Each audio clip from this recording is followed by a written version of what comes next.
Hey everyone, Eggman here with another video, and today we have my favorite leader from OP07, at least favorite leader as of recording. It is the new Rob Lucci leader, and I've been a big fan of the original leader since release. It did kind of get a bit overshadowed with the Navy stuff and Gecko Moria, but the new leader I think is in a fantastic spot, and also support we get for it, and it's just a really fun deck that I've really been enjoying playing these last couple weeks. So real quick in this video, we are going to go over all the new cards, or at least the good cards that I think are worth mentioning. We're going to have a couple of example deck lists and then an example match, a 2 out of 3 match at the end of this video from my most recent live stream. So, and if you guys want to see the entirety of the live stream, it is on YouTube and Twitch for members and subscribers respectively. And I also do want to shout out both Noel and Mr. Voodoo for the example match that we see from this one. They were streaming at the same time as I was, and I wanted to do kind of a friendly wager. So we did a 5 gifted sub match for it, and I think the games are really good and a really great resource for kind of what the matchup looks like for Bonnie for this deck. So highly recommend checking out if you can, and let's just jump into this video. So again, this is the second Rob Lucci leader, and they're both black leaders with 5 life, so they're pretty interchangeable for this one. The original leader was more about being able to be more aggressive, being able to restand your leader if something got KO'd, and that could be like, it kind of invalidates blockers with how it works. You do have to discard 2 cards from your hand, so you're really only doing it once per game, but being able to do it without having to do like any Dawn requirement, I think was impactful. And you could probably get a good build with this leader, but I do think the new leader is in a really good spot. It has this when attacking, you may trash the top 2 cards of your deck and then give up to one of your opponent's characters -1 cost for this turn. So it's kind of like in this weird in-between where like Sakazuki is and Gecko Moria. It has the mill effect from the Gecko Moria, but it has like the when attacking effect from Sakazuki to give something -1 cost. So I think that's really great. They're obviously, you can't fill up your trash as easy as either of those decks because both of those can trash a card from hand with their effect. But with Moria, it's for free, you have to pay 1. So you always use this when attacking with your Rob Lucci. So it's a lot of like different advantages as well, right? Rob Lucci also has the advantage against Sakazuki where it's a valid leader for this format, which is pretty nice as well. But I think it's simple, but it's very clean for how the deck works, and you can really take advantage from the fact that you're putting 2 cards in your trash every turn as well. So that's the big thing for this leader. We also do have the best card in the game. I'm gonna stand by Gecko Moria is still the best card in this game by a good while. There's just so many good things you can do with it. The fact that it's an 8-drop 9K, I'll say that every day until something happens to it. But we got this really cool combo that we get to do with him specifically in this deck. I guess not specifically, but it just makes sense mostly in this deck. Kind of a combination of being able to play Rebecca and Helmeppo. Rebecca lets you play Spandine, which has this effect of on play. You may return 3 cards with Cipher Pull in its type from your trash to the bottom of your deck.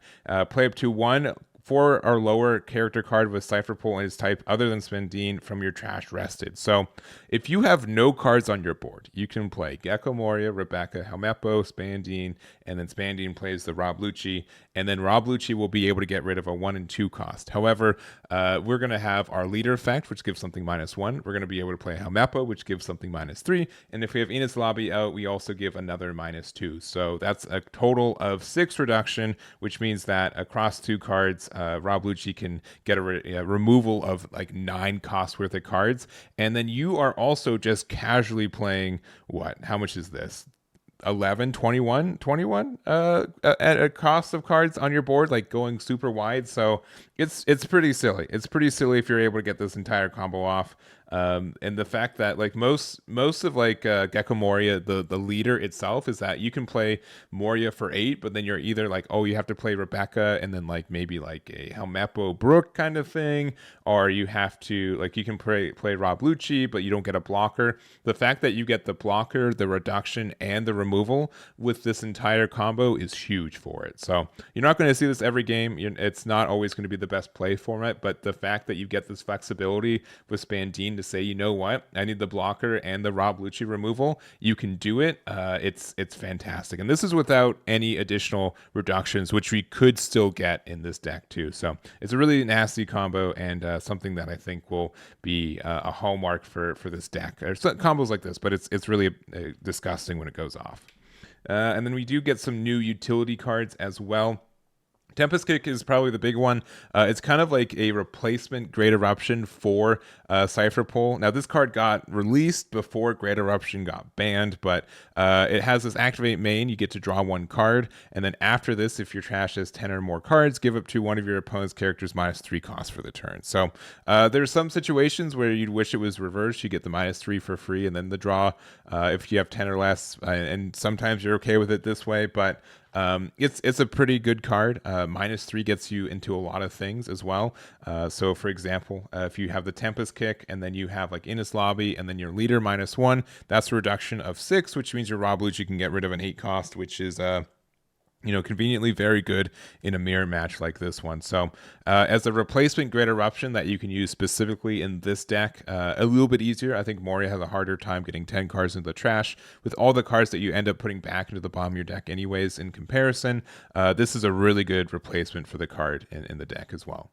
We also have our Kaku here and our Hattori. These are both 2Ks, so now we have a couple more Cypher Pull 2Ks in the deck as well. Kaku is probably the better one of the two as well. You can place 2 cards, including Cypher Pull, from your trash to the bottom of your deck to give something -3 for the turn. And then we also have Hattori on play your turn, give it to one of your Rob Lucci's plus 2k power for the turn. So like it's good for like going for game. You get some bigger numbers as well. So, and it's a 2k, so we do have like some searchers that do let us play these or even or find them or play them. So I think that's good in their own way. So these are some good utility cards that help just Cypher Pull as an archetype, I think, do a little bit better as well. And then we do have these other events I do want to mention too. We have the Finger Gun, which is, I think, of the 3 is probably the one that's the best of it. This technically came out in EBO1, but for your main, you can trash the top 2 cards of your deck to KO up to one of your opponent's cost 5 or less characters. This also isn't restricted to any Cypher Pull cards or interactions, which is impactful for some decks. You can even splash this in if you want to. And you also get to just use the activate main. So being able to have your own version of Thunderbolt or Onami in your life too is great. Especially, we are a 5-life leader with this Rob Lucci, which means we do get a little bit more of our trigger cards as well. But I think this is pretty good, and against some decks, like specifically if you don't like playing against Bonnie, this is really good for getting rid of the Basil Hawkins without having to play a body that they can rest for the to get around it. So I think this is a pretty good card.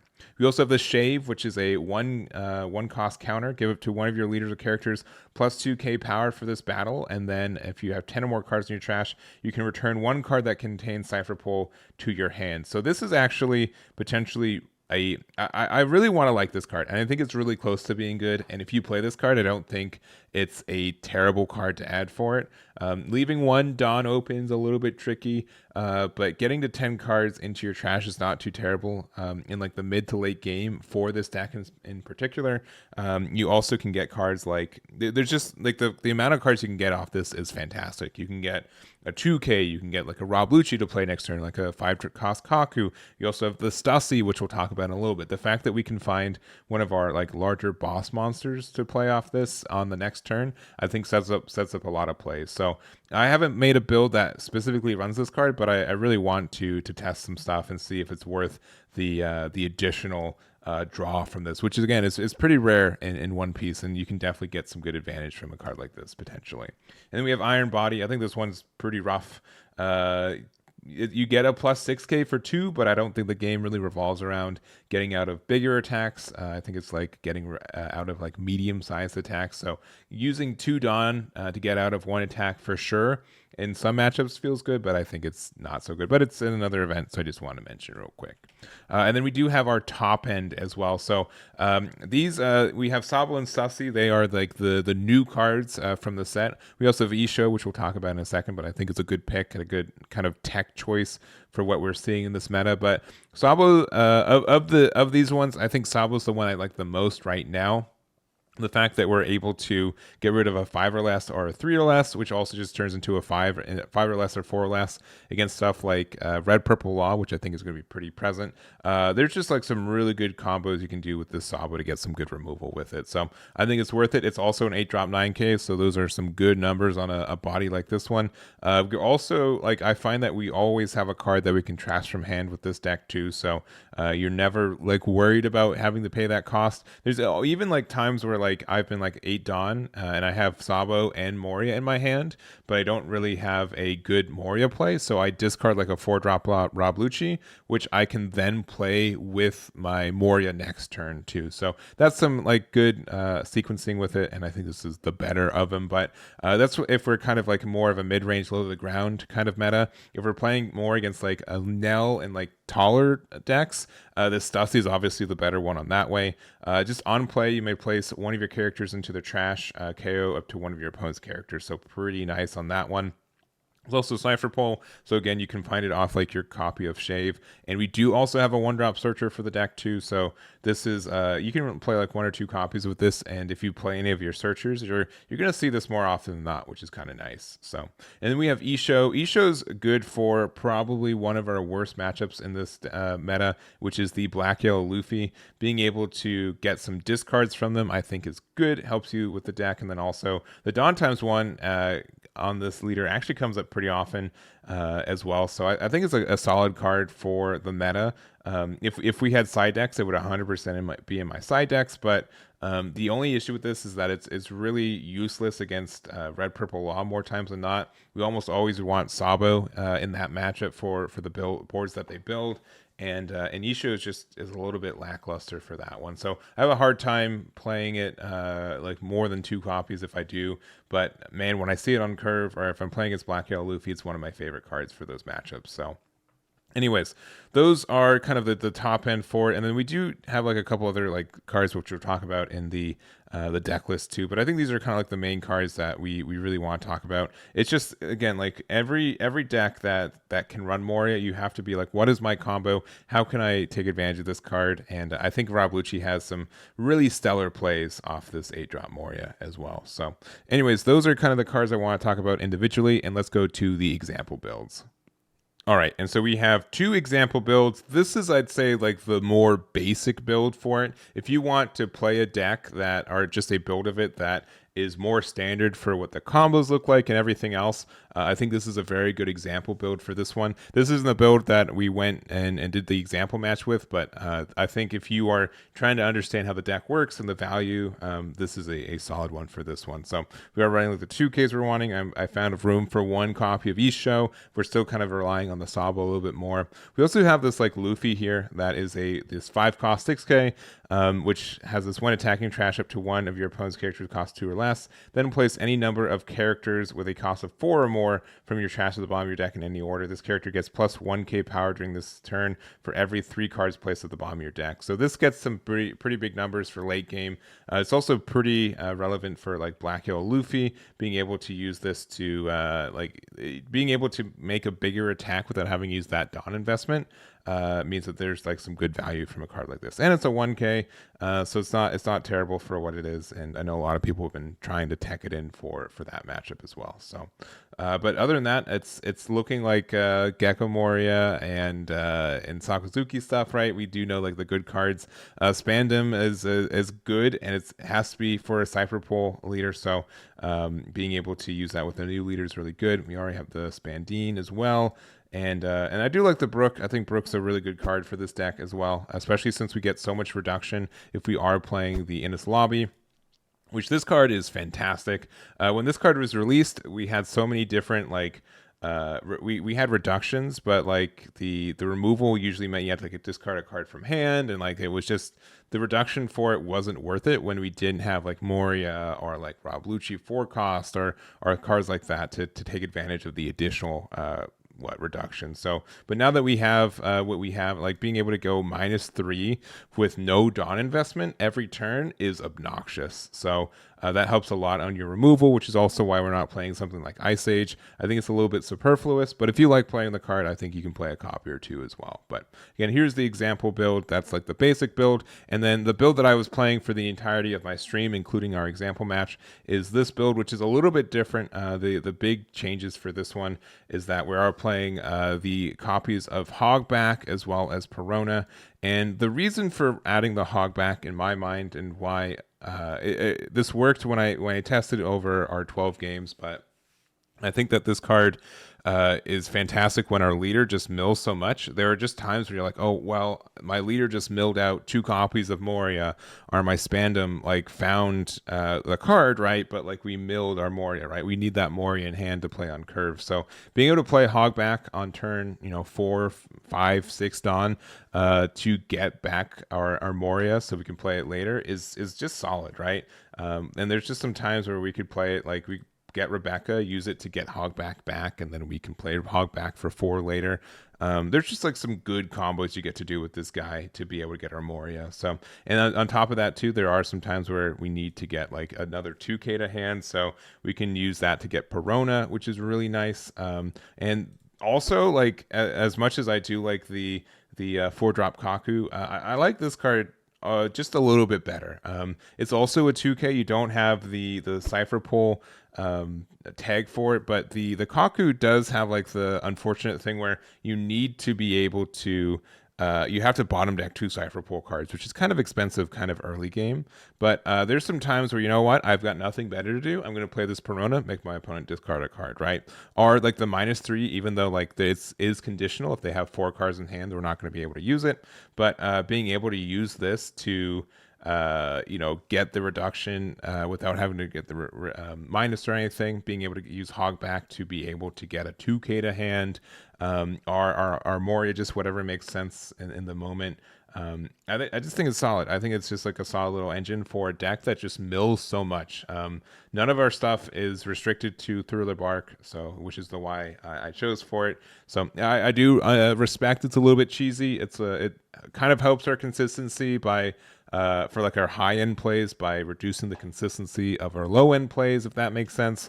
But so far it was worth it, and I haven't had a bad time with it. So we ended up playing 12 games on stream, including our example match. We went 10-2 with this build, and I was playing it like by the end like moderately good, but there were just even some games where I was playing like just okay, and I was still able to get the win with it. So I just felt really confident with this deck in general. So we didn't play against any Black Yellow Luffy, so I'm sure I'm going to get embarrassed and respected when I play against that matchup a little bit more. But right now, I like where this deck is at, and there's just some really good combos and plays, and it's flexible when it's in its plays too, which is really, really nice. So anyways, that's all I have to talk about for the example decks, and let's go to the example game.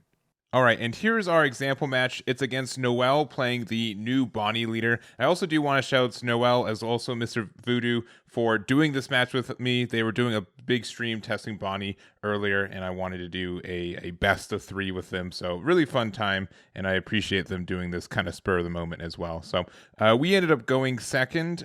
We are going to be playing our Spandam, looking at the top of our deck, getting the Khalifa from there and passing from there. And this Bonnie effect's pretty obnoxious for us because we do like to play kind of a wider board, but a 6 into our leader, I was thinking about it, and I think we are probably gonna take this. I'm thinking a little bit too much on this one, but yeah, we're gonna take that, go down to 4 life, and then we are going to be at 4.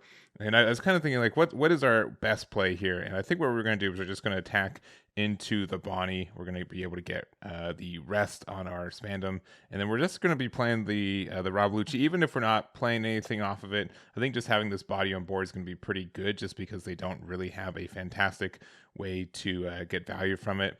And we're going to be attacking with our leader because we do need this reduction here to be able to get rid of their blocker. So we do get the rest on the Rob Lucci, but since it's a 4/6, they're not going to be able to really easily attack over this either. So yeah, you see that they're attacking into our leader again, and I am going to get that out of there. We're going to get that Helmeppo to be in the trash, which is going to be handy. And unfortunately, they are playing the their blocker there, which we don't really have a fantastic way to get rid of it.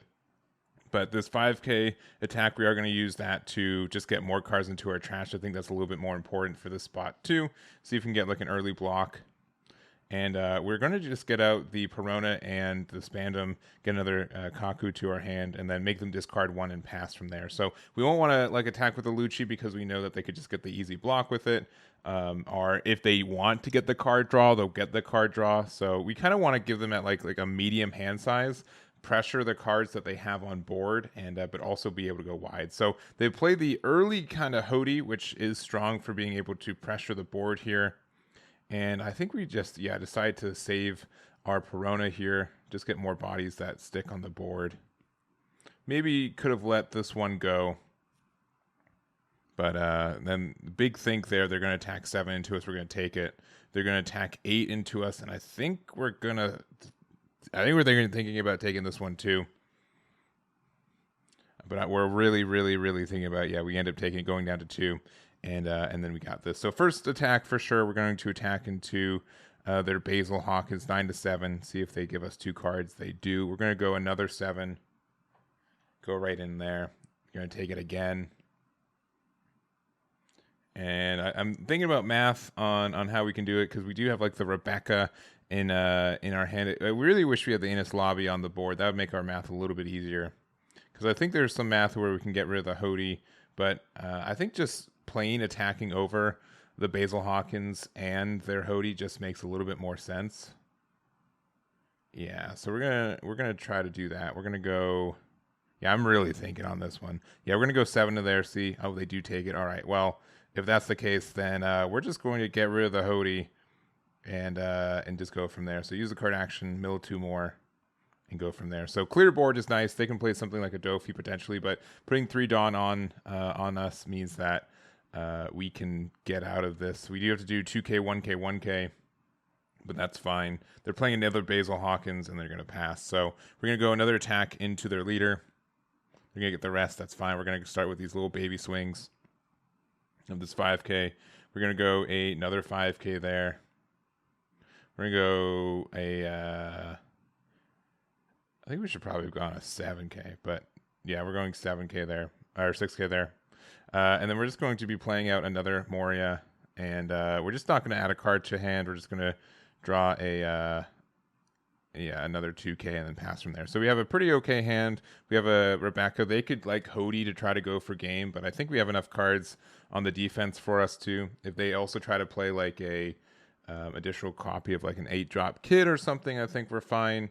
And we are just going to get that block, the 1k out of this one. So they are going to play the 8-drop kid and then pass from there. But that should be moderately easy. So 10k, we're going to go 9. They rested our other one, and then they just pass from there. So we get game 1. We're going to go into game number 2 here. They're going to go first. They're going to go second. We're going to go out first. We do have the Innis Lobby potentially early game, but I kind of like this hand. No Moria, but... otherwise, I think fine. So being able to get attack there and then set up the Innis Lobby very early, I think makes this a little bit of a better matchup for us. Even though I do like going second a little bit more as well. So we don't have like a really good play here, but we don't really have like we can get rid of this if we really want to. Yeah. Yeah, we're going to use the Rebecca with the Brook there, actually get the removal. So just getting more bodies on board, going to get the rest with the Rebecca. And then this is kind of like a spot where I'm like, all right, is there any like kind of cheeky math where if we could get the Basil Hawkins into range to get removed? If we had like a card like Red Eruption, we could, but we don't have that. So I'm going to spend a lot of time thinking about if there's a smart way to do it, but we're just going to go 7 into leader. And then we're just going to, we're kind of in a rough spot, to be honest, because we don't have like the cards we really want to see. Like we have like the Hog back, but nothing to get it back with. We have Rebecca, but there's not like a really good play off it either. We don't have Sabo in hand either. I think we're just going to, we're going to play the Kaku for the better value and just kind of pass from there. Could have also played the Rob Lucci instead, but I think this is fine since we already have the Innis Lobby set up. So we're going to take that attack. They're going to play the Cavendish and pass. And so This is kind of additional thing. We did top deck the Moria, and we are at 9 Dawn, but I don't think we have the cards in trash to really facilitate good play. Actually, I think we do have the span. Okay, I think I'm going to think for a long time on this one. But I do think there's like some good numbers for me to get what I really want. But it's gonna be weird numbers. It's gonna be weird numbers. Yeah, because I think we can get like the reduction. Yeah, okay. So we're gonna go 5 there. We're gonna use the card action. Gonna get the reduction on the Cavendish because we have to get rid of that. And then we do get the Rob Lucci in the trash, which is nice. So then we're going to use the Ennis Lobby on, I believe, the Cavendish. Yeah, make that cost 2. We're going to go 7 into their Basil Hawkins. See if we can get a block from their boy. Because if they block with their boy, then we would get the removal of. I mean, just debate out, yeah. So we're just trying to get more value on this one. So Rob Lucci to get rid of the Cavendish, which is the better one of that. I think establishing the Moria early just helps us out a lot. And of course, like these Basil Hawkins though are really obnoxious. Though we don't have a great way to get rid of them. They're 7K attacks potentially, and but also the blocker is really big too.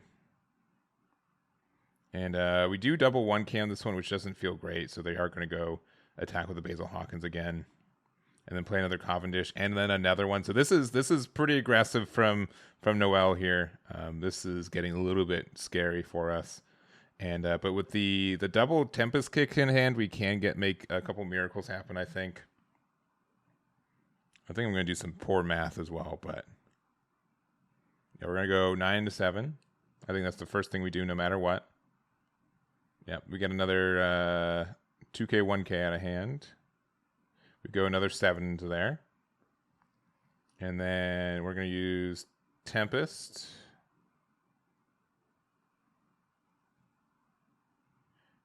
Yeah, -3 to the Cavendish.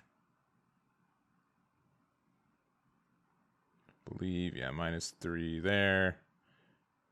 We're going to play out our Rob Lucci for 4.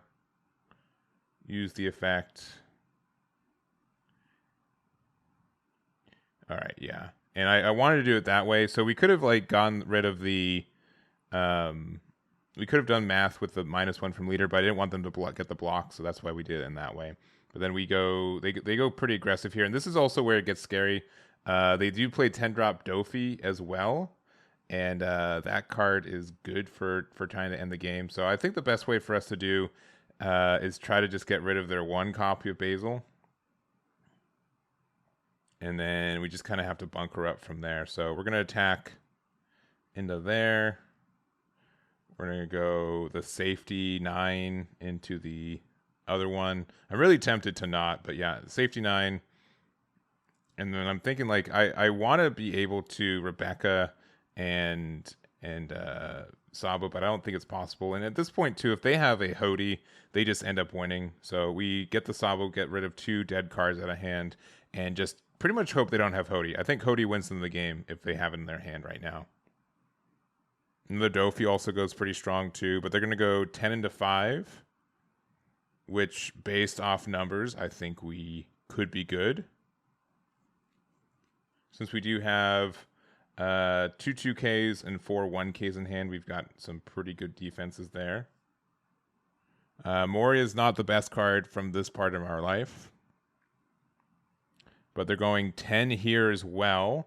And so doing math, the biggest that we can get on their Basil Hawkins is a 12, and we can get up to 13 with counter that we have in hand. So double checking those numbers, we're going to get the block, which just cements that we can get out of it and then go from there, because we don't want them to leave like 1 up, and they end up conceding from that one. So honestly, a pretty tight match. I think we could have lost that one if they had a little bit of a better top deck as well, but honestly, this deck feels really great. I'm really happy with what we're able to do with it. This matchup's a little scary as well, and I think that we are in a good spot with it. So again, thank you very much to Noel and also Mr. Voodoo for this match. It was a lot of fun, and I'm really, really happy we're able to get this one and able to showcase the deck as well. So that's going to be it for me. Thank you guys so much for watching. Make sure to hit that like and subscribe if you haven't already, and I'll catch you all next time.